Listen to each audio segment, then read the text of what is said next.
Gimana sih jalan kok gak lihat-lihat? Kamu itu cuma OB di sini. Kerja yang benar, atau nanti kamu saya pecat. Di dunia kerja yang penuh topeng dan ambisi, tidak semua luka terlihat oleh mata. Ada orang-orang yang menguatkan diri sambil menelan sakit yang tidak pernah mereka tunjukkan. Ketika suara lemah dipaksa diam, dan harga diri diinjak tanpa belas kasih, di sanalah sebuah kebenaran mulai bergerak pelan, menembus tirai kelam yang menutupinya. Dan pada hari itu, seorang anak manusia yang dianggap paling rendah, justru mengguncang seluruh bangunan kekuasaan yang selama ini berdiri sombong di atas rasa sakit orang lain. Pagi itu, langit Jakarta masih dipenuhi warna jingga saat Ardan berdiri di depan cermin kamarnya. Kemeja putih sederhana dan celana hitam polos menempel di tubuhnya. Seragam itu terasa asing, jauh dari pakaian premium yang biasa ia kenakan. Namun hari itu berbeda. Hari itu adalah awal dari misi rahasianya. Nama lengkapnya Ardan Mahesa, putra kedua dari keluarga Mahesa, salah satu keluarga pebisnis besar di Indonesia. Namun selama beberapa minggu ke depan, ia bukan lagi Ardan sang anak pemilik perusahaan. Tapi Ardan, seorang office boy biasa yang akan bekerja di lantai-lantai bawah gedung tinggi milik keluarganya sendiri. 3 hari sebelumnya, ayahnya, Pak Surya, memanggilnya ke ruang kerja yang dipenuhi aroma kayu cendana. Dengan suara tenang namun tegas, beliau memintanya melakukan hal yang tidak pernah ia bayangkan. Ardan diminta menyamar agar benar-benar memahami bagaimana budaya kerja di perusahaan berjalan dari dasar piramida. Ia diminta merasakan langsung bagaimana perlakuan kepada mereka yang bekerja di posisi paling bawah. Ini adalah pelajaran tentang empati, tentang kepemimpinan, tentang menjadi manusia yang tidak melupakan sesamanya. Meski berat, Ardan menyanggupi. Dan pagi ini, di depan cermin, ia menarik napas panjang. Ia menyalakan motor bebek tua yang biasanya dipakai asisten rumah tangga. Tidak ada sopir pribadi, tidak ada mobil mewah, tidak ada identitas khusus. Hanya dirinya, dan realitas yang harus ia hadapi. Gedung PT Mahesa Karya berdiri megah di kawasan Sudirman. Ardan masuk dari pintu samping yang biasa digunakan karyawan umum. Saat melangkah melewati koridor sempit menuju lift karyawan, ia baru merasakan betapa jauh jarak dunia yang selama ini ia kenal dengan dunia yang kini ia masuki.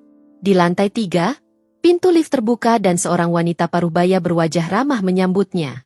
Itulah Bu Wening, manajer HRD yang sudah bekerja puluhan tahun di perusahaan itu. Beliau satu dari sedikit orang yang mengetahui identitas asli Ardan. Tidak ada embel-embel keluarga. Tidak ada perlakuan istimewa. Bu Wening menyerahkan badge karyawan, seragam cadangan, serta jadwal kerja. Suaranya lembut namun tegas. Ia menjelaskan tugas Ardan. Mengantar dokumen, membersihkan pantry, menyiapkan ruang meeting. Semua pekerjaan yang terlihat sepele, tetapi penuh tekanan jika dikerjakan tanpa keluhan. Tak lama kemudian, datanglah sosok pria muda bersenyum hangat. Ia adalah Dito, rekan kerja yang ditugaskan mendampingi Ardan. Rambutnya sedikit berantakan namun wajahnya memancarkan energi positif. Ia mengajak Ardan berkeliling gedung, menjelaskan setiap sudut dengan detail, dari pantry lantai 5 hingga ruang meeting lantai 20. Setiap langkah terasa seperti membuka pintu baru menuju dunia yang selama ini tak terlihat. Namun semuanya berubah ketika mereka tiba di lantai 28. Lantai eksekutif. Suasana di sana sunyi dan berbeda. Karpet tebal, dinding kayu, lampu hangat, atmosfer yang seakan menuntut kesempurnaan. Dan di titik itu, Ardan melihat seseorang yang langsung membuat udara di sekitarnya berubah. Pintu sebuah ruangan terbuka dan keluarlah seorang wanita berusia awal 30-an. Wajah cantiknya dipulas riasan mahal. Rambut hitamnya disanggul rapi. Blazer ungu tua membalut tubuhnya dengan elegan dan langkahnya memancarkan kepercayaan diri berlebihan. Di tangannya, sebuah ponsel dengan casing emas berkilau. Tatapannya sekilas menyapu Ardan dari atas ke bawah. Bukan tatapan biasa. Itu tatapan meremehkan. Tatapan seseorang yang merasa dirinya lebih tinggi dari siapapun di sekitarnya. Dito berbisik pelan. Itu Maya, manajer operasional. Hati-hati sama dia. Orangnya keras. Ardan menelan ludah.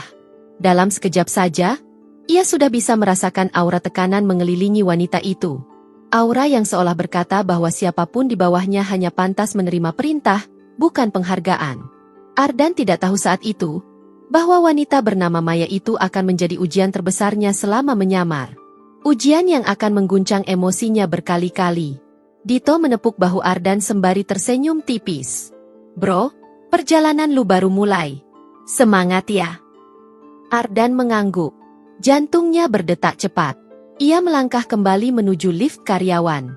Tanpa menyadari satu hal, bahwa pertemuan singkat dengan Maya itu hanyalah bayangan kecil dari badai besar yang akan datang kemudian. Ia belum tahu bahwa hidupnya akan berubah total, hanya karena satu orang. Hari ketiga Ardan bekerja sebagai office boy. Suasana pagi terasa lebih tegang dari biasanya. Dito tiba-tiba harus cuti mendadak karena keluarganya sakit, sehingga Ardan harus menjalani hari itu sendirian. Ia mencoba menenangkan diri sambil membawa map tebal berisi dokumen penting yang harus ia serahkan ke sekretaris direktur utama di lantai 28. Lift eksekutif terasa begitu sunyi saat pintunya terbuka. Karpet tebal meredam suara langkahnya, dan lampu-lampu hangat memberi kesan mewah yang terasa asing bagi Ardan. Ia mencoba berjalan lebih tenang, meski jantungnya berdebar lebih cepat setiap kali melihat orang berlalu dengan pakaian formal dan wajah serius. Setibanya di meja resepsionis lantai eksekutif, seorang wanita muda memberi arahan tanpa banyak bicara. Ardan mengetuk pintu ketiga di sebelah kanan, ruangan Bu Nadira, sekretaris direktur yang dikenal disiplin namun penuh keanggunan. Bu Nadira menyambutnya dengan senyum profesional, menerima dokumen yang ia bawa, lalu memberikan sedikit nasihat singkat tentang ketepatan waktu. Suaranya lembut dan tertata, seolah setiap kata keluar dengan perhitungan matang. Ardan mengangguk, berterima kasih, lalu berbalik untuk pergi. Namun saat ia membuka pintu keluar, sesuatu yang tidak ia duga terjadi. Pintu dibuka keras dari luar. Pintu itu menghantam bahu Ardan, membuatnya sedikit terpental ke belakang. Ia terkejut, memegang bahunya yang terasa nyeri. Saat itu pula sosok yang muncul dari balik pintu membuat udara di ruangan seakan berhenti. Meh, wanita yang 2 hari lalu hanya ia lihat sekilas, kini berdiri tepat di hadapannya. Lebih dekat, lebih menusuk. Raut wajahnya terlihat sempurna dalam riasan elegan, namun tatapannya dingin seperti es. Bukan tatapan orang yang peduli telah melukai orang lain. Langkah heelsnya berhenti hanya beberapa sentimeter dari kaki Ardan. Keningnya berkerut, bukan karena khawatir, tapi karena jengkel. Office boy baru. Nada suaranya turun 1 oktav penuh tekanan. Jalan kok tidak lihat-lihat. Ardan menelan ludah. Maaf, Bu. Saya tidak tahu kebaikan itu justru tidak keluar dari mulut Maya. Yang keluar justru sesuatu yang membuat dada Ardan menegang. Semoga otak kamu tidak sepelan gerakan kamu. Aneh sekali orang bisa kerja tapi refleksnya lambat begini. Kata-kata itu menghajar telinga Ardan seperti tamparan. Ia ingin menjawab, tapi Bu Nadira muncul di balik meja, memandang ke arah Maya dengan ekspresi tidak nyaman. Maya, pintunya tadi terbuka dari luar. Sepertinya Ardan tidak sempat menghindar. Maya mendengus kecil. Kamu membelanya sekarang? Nada suaranya penuh tantangan. Namun Bu Nadira hanya menggeleng pelan, memilih diam. Maya melangkah masuk tanpa menunggu lagi. Ia menutup pintu dengan hentakan halus yang justru memancarkan arogansi. Ardan terdiam beberapa detik sebelum Bu Nadira menoleh padanya. Kamu tidak apa-apa, Ardan? Baik, Bu. Maaf kalau tadi mengganggu. Kamu tidak salah, ujar Bu Nadira pelan, seakan memahami sesuatu yang terlalu besar untuk dijelaskan saat itu. Ardan mengangguk dan mencoba tersenyum kecil. Ia berbalik dan melangkahkan kaki menuju lift. Tapi baru beberapa langkah, suara sepatu heels terdengar dari belakang. Ardan menoleh. Ternyata Maya lagi. Ia berdiri di depan lift, mengetuk-ngetuk ponselnya dengan wajah penuh ketidaksabaran. Lift terbuka. Mereka berdua masuk. Ruangan sempit itu terasa seperti perangkap. Maya berdiri di sampingnya, tanpa benar-benar memandang, namun aura dominannya membuat Ardan sulit bernapas. Hening panjang menguasai lift, hingga akhirnya Maya bersuara tanpa menoleh. Office boy zaman sekarang terlalu santai. Baru kerja 3 hari sudah merasa boleh mondar-mandir di lantai eksekutif. Ardan mengepal tangan. Ia menarik napas dalam-dalam untuk tidak terpancing. Maaf jika saya mengganggu, Bu. Maya tersenyum sinis sambil tetap memandang layar ponselnya. Ganggu saja sudah cukup buruk, tapi kalau sampai bikin masalah, saya yang akan pastikan kamu keluar lebih cepat dari jadwal kamu masuk. Lift berhenti. Pintu terbuka. Maya melangkah keluar tanpa menoleh. Ardan ditinggalkan sendirian. Di tengah dentingan lembut lift yang kembali menutup, Ardan merasakan sesuatu berputar di dadanya. Bukan sekadar sakit dari bahu yang tadi terhantam, tetapi sesuatu yang terasa jauh lebih dalam. Ia belum tahu saat itu bahwa kejadian kecil ini hanyalah permulaan dari teror panjang yang akan terus ia terima dari Maya. Dan ia tidak tahu betapa dalam luka yang akan Maya tinggalkan nanti. Hari itu, untuk pertama kalinya Ardan bertanya dalam hatinya, seberapa jauh ia mampu bertahan sebagai office boy yang tidak dianggap siapa-siapa. Pagi itu terasa lebih lengang dari biasanya ketika Ardan memasuki gedung kantor.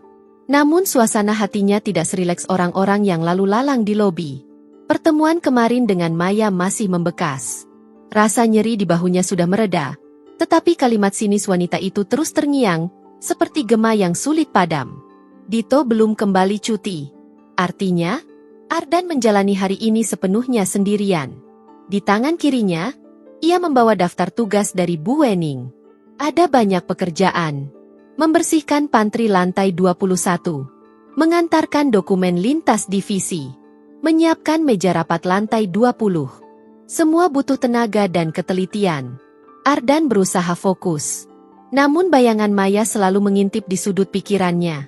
Siapa sangka, bayangan itu akan menjelma menjadi kenyataan. Saat Ardan sedang menyapu pantry di lantai 21, suara heels bergema dari arah koridor. Irama ketukan itu tidak asing. Ardan memutar tubuhnya dan melihat Maya memasuki pantry dengan cangkir kopi setengah penuh di tangannya. Ia tersenyum tipis, senyum yang tidak mengabarkan kebaikan sedikit pun. "Heh, kamu lagi." Suaranya terdengar seperti seseorang yang menemukan mainan lama yang ingin ia rusak lagi. Kebetulan sekali. Ardan segera merapikan posisi tubuhnya dan memberi ruang untuk Maya lewat. Namun Maya tidak berjalan menuju dispenser atau meja. Wanita itu justru berhenti tepat di depan Ardan, mengangkat tangan kanan yang memegang cangkir kopi. Gerakannya pelan, halus, namun penuh niat. Dengan sengaja, ia memiringkan cangkir itu sedikit demi sedikit. Tetes pertama kopi jatuh ke lantai yang baru saja Ardan pel. Dilanjutkan tetesan kedua. Hingga akhirnya Maya memiringkan cangkir sepenuhnya. Tumpahan kopi menciptakan genangan coklat berbentuk memanjang di keramik putih yang mengilap. Ardan tertegun. Jantungnya menegang. "Yupes." Maya menutup mulutnya dengan satu jari, pura-pura terkejut. "Kebetulan tangan saya licin." Namun sorot matanya jelas bukan sorot orang yang tidak sengaja berbuat salah. Ardan menghela napas untuk menguatkan diri. "Tidak apa-apa, Bu. Saya bersihkan." Maya memiringkan kepala, seakan menikmati kalimat itu. "Begitu dong." Ia mengangkat dagu sambil menatap Ardan dari atas. "Kerja cepat. Jangan lama. Saya tidak suka pantry kotor. Saya akan lapor kalau ada noda tersisa." Ucapan itu menusuk. Tanpa memberi waktu tambahan, Maya keluar sambil bersiul pelan. Setiap langkahnya meninggalkan jejak aroma parfum mahal dan bekas luka emosional. Ardan meremas gagang pel dengan tangan yang sedikit gemetar. Bukan karena takut, tetapi karena menahan sesuatu yang jauh lebih berat dari rasa takut. Dalam keheningan pantry, hanya suara kain pel yang bergesekan dengan lantai terdengar.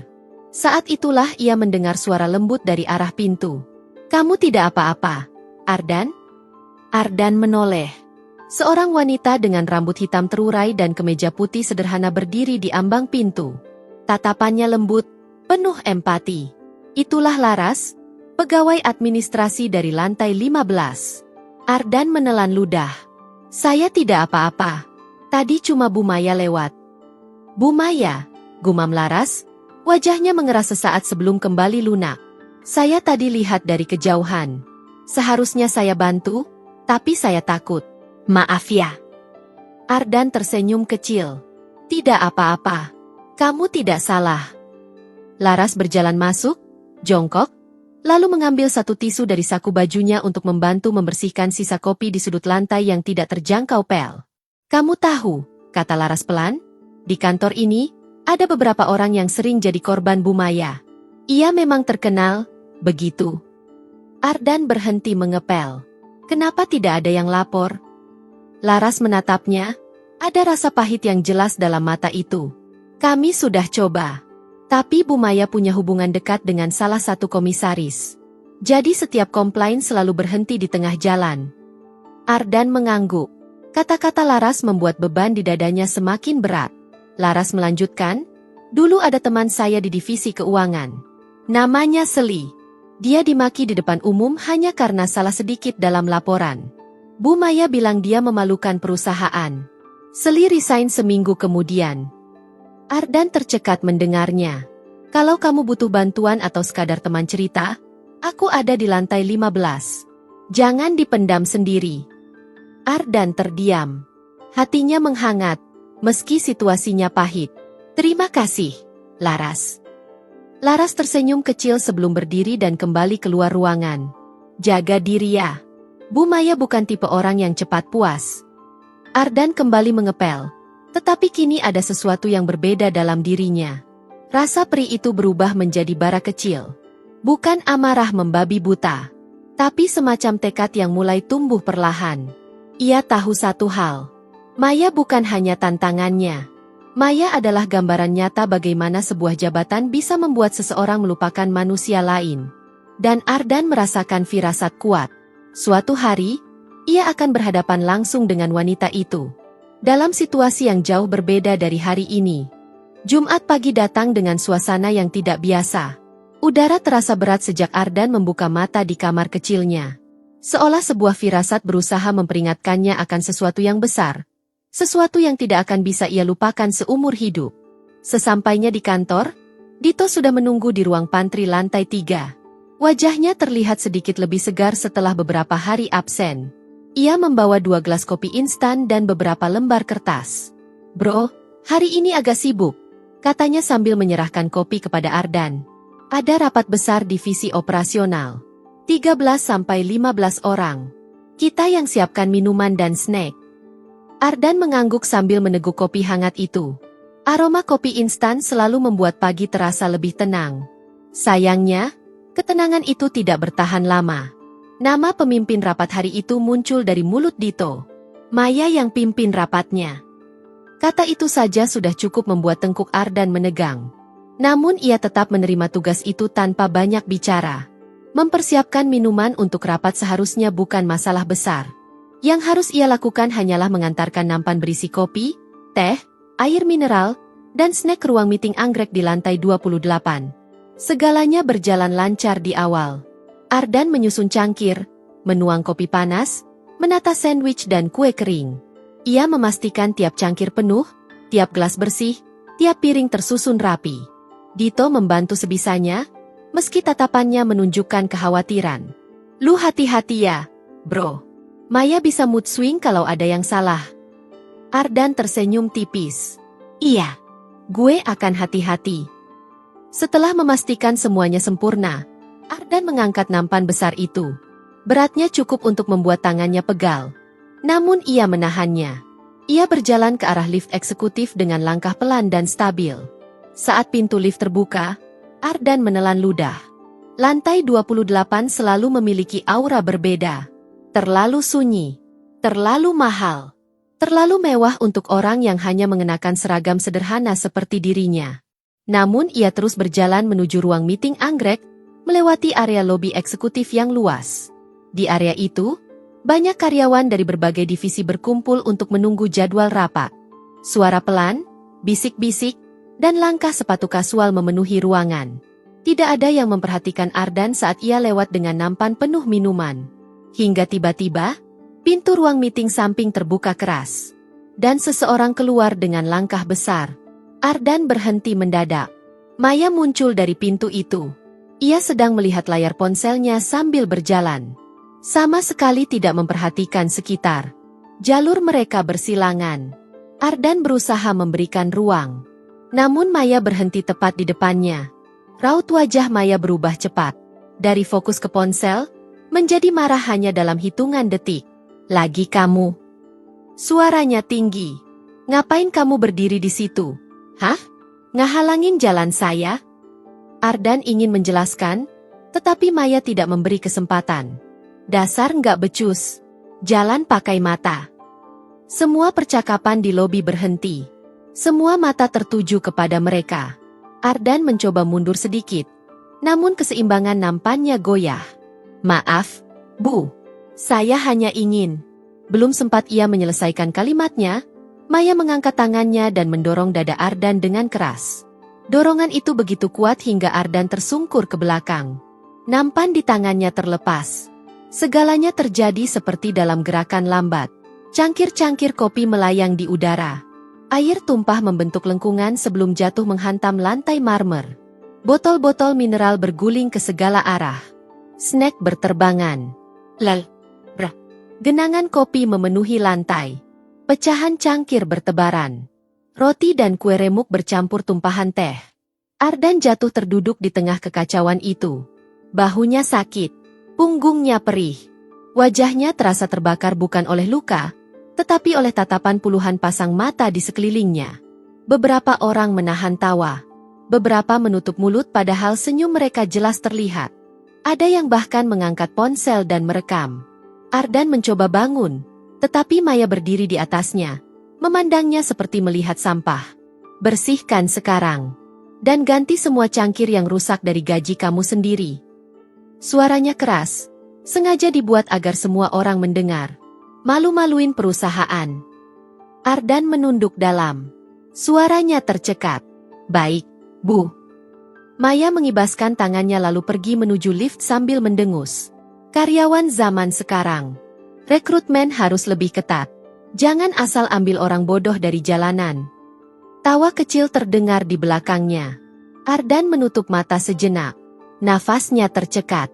Jari-jarinya gemetar saat mulai meraih pecahan cangkir.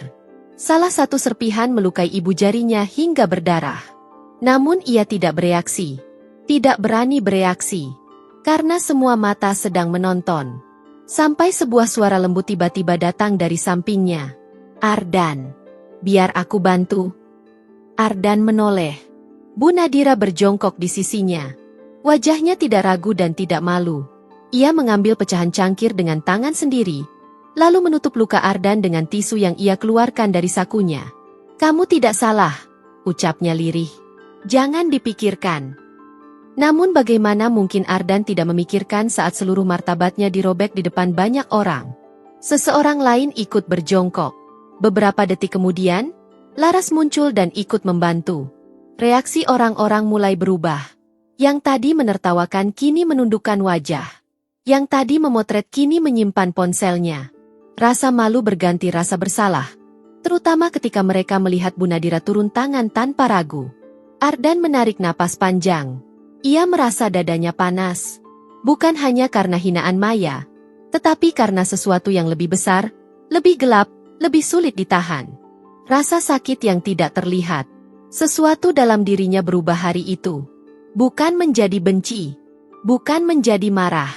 Melainkan menjadi tekad. Senin pagi itu terasa berbeda. Saat Ardan tiba di kantor pukul 8 tepat, suasana gedung sudah jauh lebih sibuk dari biasanya. Orang-orang berjalan cepat, beberapa tampak gugup, dan sebagian besar membawa berkas tebal berisi laporan. Di lobi, terdengar bisikan kecil. Hari ini rapat evaluasi tahunan. Direktur utama turun langsung. Ada kabar bakal ada perubahan besar. Ardan menelan ludah. Ia tahu rapat itu sangat penting. Tapi ia tidak pernah membayangkan bahwa hari itu akan menjadi hari yang mengubah seluruh hidupnya. Di ruang pantry lantai 3, Dito sudah menunggu dengan wajah mengantuk dan gelisah. Bro, rapatnya di ruang grand meeting lantai 29. Peserta sekitar 30 orang. Kita yang siapkan semua minuman, snack, dan perlengkapan. Ardan mengangguk. Mereka bekerja cepat. Membersihkan meja panjang, menyetel alat tulis, menyiapkan air mineral, kopi, dan teh. Mereka bergerak seperti dua mekanik yang sudah hafal ritme satu sama lain. Ketika semuanya siap, peserta rapat mulai berdatangan. Manajer pemasaran, kepala HD, direktur keuangan, petinggi-petinggi perusahaan dengan wajah serius. Dan tentu saja, ia memasuki ruangan dengan langkah anggun, mengenakan blazer biru tua dan high heels yang memancarkan aura superioritas. Wajahnya begitu tenang, bahkan terlalu tenang. Seakan ia yakin akan memamerkan prestasi dan menerima tepuk tangan. Ia sempat melirik Ardan sebentar. Hanya sebentar. Namun tatapan itu sudah cukup membuat Ardan mengingat wajahnya ketika didorong ke lantai beberapa hari lalu. Ardan menunduk, menata cangkir kopi dengan tangan yang sedikit bergetar. Pukul 10 tepat, pintu besar ruangan terbuka. Semua peserta berdiri. Masuklah 3 orang. Direktur Keuangan, Direktur HRD, dan terakhir, Direktur Utama Perusahaan. Rafael, kakak Ardan. Rafael berjalan dengan langkah mantap, mengenakan jas hitam elegan, kemeja putih bersih, dan cufflinks emas yang memantulkan cahaya lampu. Tatapannya tajam namun tenang. Aura pemimpin sejati memancar dari dirinya. Ardan merasakan dadanya mengencang. Ia berusaha menjaga wajah tetap datar agar tidak ada yang curiga. Rapat dimulai. Satu persatu manajer mempresentasikan laporannya. Grafik-grafik muncul di layar besar. Angka-angka dijelaskan. Tantangan dan solusi dibahas. Suasana serius, tegang, namun masih terkendali. Hingga akhirnya, nama yang semua orang tunggu disebut. Selanjutnya, Ibu Maya, manajer operasional. Maya berdiri dengan penuh percaya diri. Rambutnya disisir rapi. Bibirnya tersenyum. Ia melangkah maju, mengambil remote presentasi, dan memulai laporan dengan suara lantang. Grafik menunjukkan angka efisiensi meningkat. Target operasional tercapai lebih cepat. Jumlah komplain klien menurun. Semua tampak berjalan sempurna. Beberapa orang mengangguk kagum. Maya semakin percaya diri. Namun di ujung meja, Rafael hanya menatap layar tanpa ekspresi. Ketika Maya selesai, ruangan memberi tepuk tangan ringan. Ia duduk kembali dengan senyum kemenangan. Rafael berdiri. Terima kasih, Bu Maya. Laporan yang menarik. Nada suaranya terdengar sopan. Namun ada sesuatu yang samar. Sesuatu yang tidak bisa dipahami oleh siapapun kecuali Ardan. Rafael melanjutkan. Namun sebelum kita lanjutkan ke agenda berikutnya, saya ingin membahas satu hal yang jauh lebih penting daripada angka. Ruangan hening. Rafael menatap setiap orang satu persatu. Seakan ingin membaca isi hati mereka. Perusahaan ini dibangun oleh ayah saya dengan 3 prinsip. Integritas, rasa hormat, dan penghargaan terhadap setiap manusia tanpa melihat jabatannya. Semua orang terpaku. Namun dalam beberapa bulan terakhir, saya menerima laporan tentang adanya pelanggaran serius terhadap prinsip-prinsip itu. Maya menggigit bibir bawahnya. Namun ia masih mencoba tersenyum. Rafael mengambil remote presentasi. Layar besar di depan berubah. Bukan grafik, bukan tabel, melainkan rekaman CCTV. Lobi lantai 28. Suara tawa, bunyi pecahan cangkir, dan tubuh seseorang yang terjatuh. Ardan. Semua mata kini membelalak, termasuk Maya. Video itu memutar momen ketika Maya mendorong Ardan dengan keras. Memutar cercaan-cercaan yang keluar dari mulutnya. Memutar semua penghinaan yang ia lontarkan tanpa merasa bersalah sedikit pun. Ruangan terdiam. Tidak ada satupun yang berani mengambil napas. Wajah Maya seketika pucat. Tubuhnya kaku. Rafael mematikan video. Suara klik remote itu terdengar seperti pukulan palu. Kemudian, Rafael berkata dengan suara yang tidak bisa disangkal siapapun. Orang yang kalian lihat di rekaman itu bukan sembarang office boy. Semua peserta menoleh. Beberapa mencari-cari sosok Ardan yang berdiri di sudut ruangan. Rafael melanjutkan. Itu adalah adik kandung saya, Ardan Mahesa, yang selama 3 minggu terakhir menyamar sebagai office boy, untuk melihat langsung bagaimana kultur perusahaan ini berjalan. Ledakan keheningan memenuhi ruangan. Waktu seakan berhenti. Maya menatap Ardan dengan mata yang melebar, seperti seseorang yang tiba-tiba melihat seluruh hidupnya runtuh di depan mata. Rafael memandang langsung ke arahnya, dan berdasarkan bukti yang saya kumpulkan, termasuk rekaman CCTV lain, kesaksian beberapa karyawan, dan laporan dari HRD, Anda. Rafael menunjuk langsung ke Maya. telah melakukan intimidasi, bullying, bahkan tindakan fisik terhadap karyawan berkali-kali. Maya mencoba membuka mulut. "Pak Direk, diam." Suaranya tegas seperti cambuk. Ruangan membeku. Rafael berjalan perlahan menuju Maya. Tatapannya tajam dan dingin. "Anda sudah melanggar setiap nilai yang dijunjung perusahaan ini." Ia berhenti tepat di samping Maya yang kini gemetar. "Mulai saat ini, Anda diberhentikan dari jabatan manajer operasional." Maya menutup mulut dengan tangan. Matanya berkaca-kaca. Ia mencoba berbicara, namun suaranya tidak keluar. "Serahkan ID card Anda, akses Anda, dan seluruh aset perusahaan ada pada HRD. Anda keluar hari ini juga." Tidak ada tepuk tangan. Tidak ada sorakan. Yang ada hanya keheningan yang menggambarkan betapa besar sesuatu yang baru saja terjadi. Dua satpam memasuki ruangan. Pak Seno di antaranya. Dengan sangat sopan namun tegas, mereka menggiring Maya keluar. Di ambang pintu, sebelum benar-benar keluar dari ruangan itu, Maya menoleh. Mata mereka bertemu. Ardan merasa napasnya tertahan. Dalam mata Maya, tidak ada lagi arogansi. Yang ada hanya kehancuran dan penyesalan. Pintu tertutup. Rafael kembali berdiri di depan semua peserta. Suaranya kali ini lebih lembut, tetapi tetap tegas. "Mulai hari ini, tidak ada satupun karyawan yang boleh mengalami apa yang dialami Ardan. Jika ada intimidasi, laporan harus langsung masuk ke HRD tanpa menunggu. Kita akan mulai dari awal. Dengan budaya yang baru. Dengan karakter yang benar." Beberapa peserta menunduk. Beberapa meneteskan air mata. Dan sebagian lainnya menatap Ardan dengan rasa hormat baru. Ardan berdiri di sudut ruangan. Tidak bergerak. Tidak tersenyum. Namun dadanya terasa lebih ringan dari sebelumnya. Ia tidak tahu apa yang menunggu setelah ini. Ia hanya tahu. Kebenaran akhirnya menang. Dan keadilan akhirnya ditemukan. Hari itu. Di ruangan itu. Di hadapan semua orang. Sebuah perusahaan berubah. Dan hidup seseorang pun ikut berubah. Dalam hidup, tidak ada manusia yang lebih tinggi dari manusia lainnya. Jabatan, kekuasaan, atau posisi tidak pernah menjadi alasan untuk merendahkan orang lain. Kebaikan selalu dimulai dari cara kita memperlakukan sesama. Sekecil apapun posisi seseorang, mereka tetap memiliki martabat yang harus dihormati. Cerita ini mengingatkan bahwa karakter jauh lebih berharga daripada intelektual atau gelar. Seseorang mungkin terlihat berkuasa hari ini, tetapi tanpa hati yang baik, semuanya dapat runtuh kapan saja. Sebaliknya, orang yang tulus, tekun, dan memiliki empati justru akan ditinggikan dengan cara yang tidak terduga. Karena Allah selalu melihat niat baik dan langkah-langkah kecil yang dilakukan dengan ketulusan. Setiap perlakuan baik, sekecil apapun, tidak akan pernah sia-sia. Dan setiap tindakan tidak adil pada akhirnya akan kembali kepada pelakunya. Cerita ini adalah kisah fiktif yang dibuat dengan gaya penceritaan seolah nyata agar mudah dipahami dan dapat diambil hikmahnya.